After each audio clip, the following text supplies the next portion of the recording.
have with us RACHID ELACHHAB, who is the Deputy General Manager of CDG Capital. RACHID, let me move to you for a second now. So you have been working in the Moroccan market. Please can you share with us some of the insights from Morocco on the opportunities and the demand? So looking at the demand and the supply side of the equation, the way you've seen it in the market where you're operating on the ground with very particular projects, if you could share that with us. And then perhaps even some key lessons from CDG as you've operated now as a practitioner in the space. I think that the question of the panel is very important. By instead of asking the same question, who is afraid of impact investing, I would maybe rather suggest another question. And the question is, who is willing to take the risk of a green swan? As you know, the black swan refers to the events that are extremely rare, lying outside normal expectation. The green swan refers to the extreme impact of highly probable climate crisis. Highly probable if we don't start acting properly and if we don't adopt immediately impact investing. So indeed, unlike the black swan, I think that the onset of the climate crisis could be seen before the event. And I think that everyone can remember the time when during the recent pandemic, I think that you saw what happened, and we are not away from another disaster that could emerge from climate change, social disparity, viruses, another disaster. But the human being, I think, still have a short memory. I think that if there is one lesson before talking about Moroccan opportunities, if there is one lesson to take from the COVID crisis, I think is one. You see that the world now is changing from an economy of return to an economy of resilience, and you know many companies now tend to change their from their business model from a relocation business model in order to reduce costs to bring activity back home, and this could lead maybe to the question of profitability, which will be taken, should be, in my opinion, taken with relativity, because if we take maybe into account the cost of disaster, we need to change the way that we are calculating the real return, and so we need to have a long-term view to better to better acknowledge where we will be facing in the future. This is it was between under bracket just to talk about who is afraid of impact investing. So let me share with you maybe some insights on why Morocco is a perfect ground to implement an economy of impact investing. As you know, maybe it's the same situation maybe in another African countries. We are facing a lot of challenges that create tremendous opportunities for impact investing, and I think that impact investing can enhance both education system, can also reduce unemployment, especially in rural region, lower inequality and disparity, and improve health sector, for example. I think that for many years we have done a lot of strategy, successful strategy to consolidate both foundation of sustainable development, to promote energy transition and to support clean technology. And I think that Morocco now provides several conditions which are favorable to the creation of a viable market of impact investing. And here I'm referring to a stable emerging economy with well-established institution and demand for an innovative approach to solving social issues, and also a government that is eager to tackle social problem. We can also talk about the great potential that to act as a testing ground to build market-based solution and deploy them in the region. Let me give you some concrete example. After COVID, the Moroccan and with the economic stimulus program, the Moroccan government had adopted an important portfolio incentive aimed at encouraging private investment for public-private partnership in several sectors. I'm talking about energy sector, infrastructure, health, etc.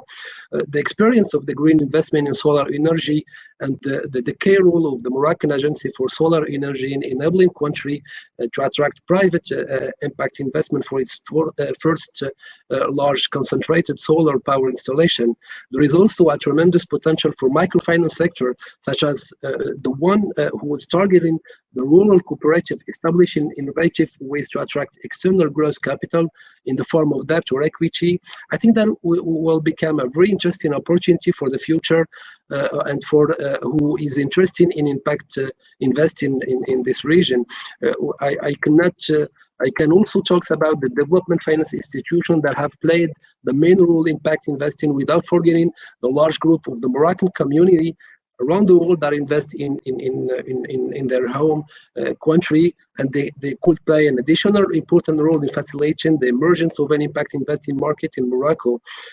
We can also talks about the role of authorities, the commitment of financial authorities that help to achieve these goals. For example, I can talk about the central banks who has made the commitment on the sideline of the conference of parties, the COP26, to carry out in the coming years a set of action to accelerate the greening of the financial system.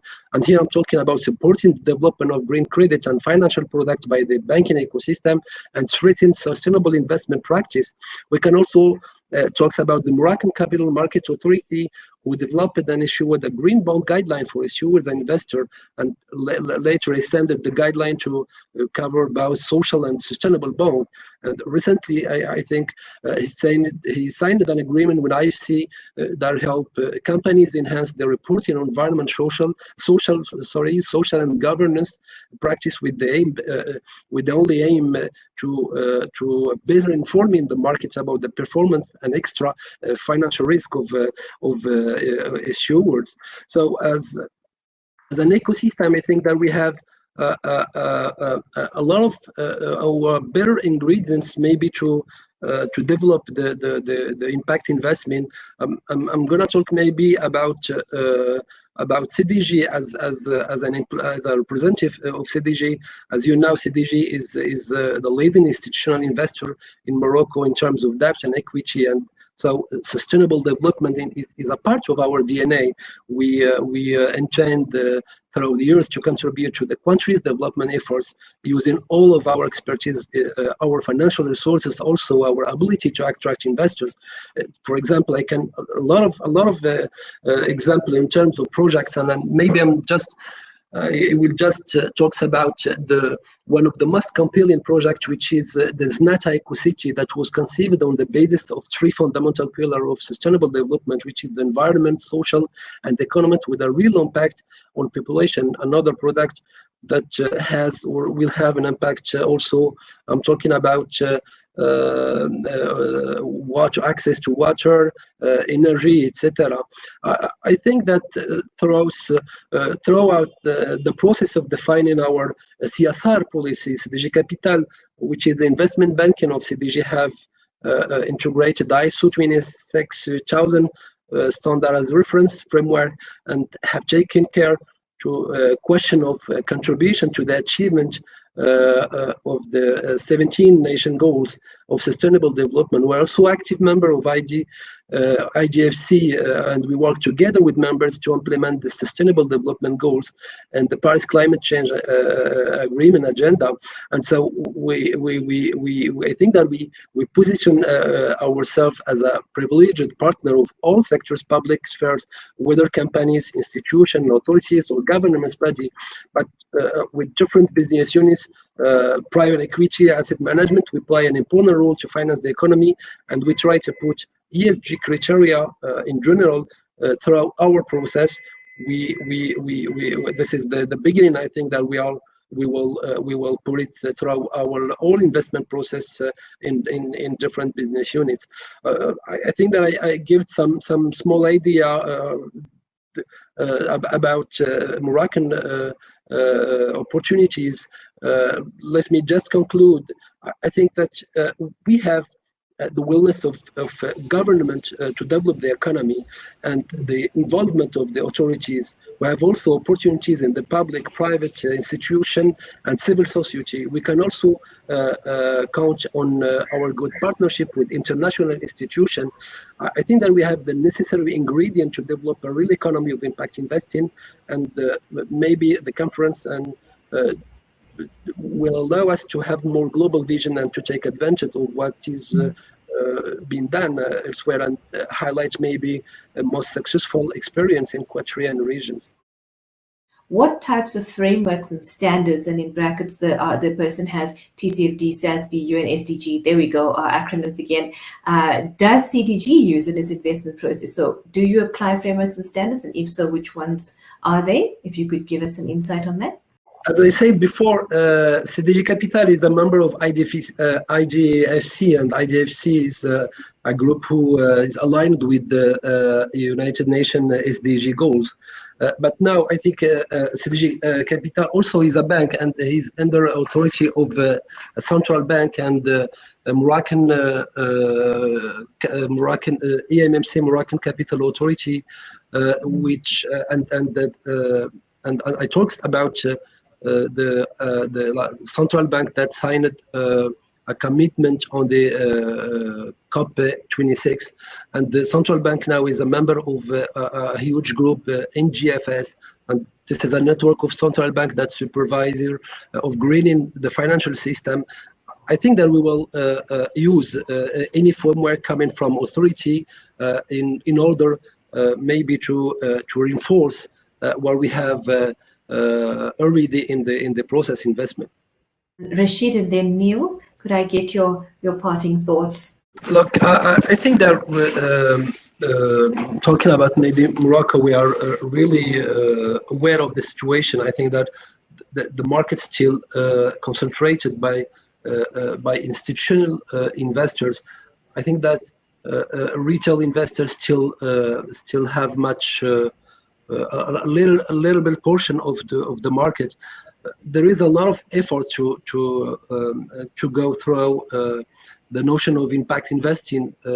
I think that people now are trying to emerge, try to change by having ESG framework in their investment from top investment to down investment. I think that the ecosystem is going to maybe to wake up and aware of the situation.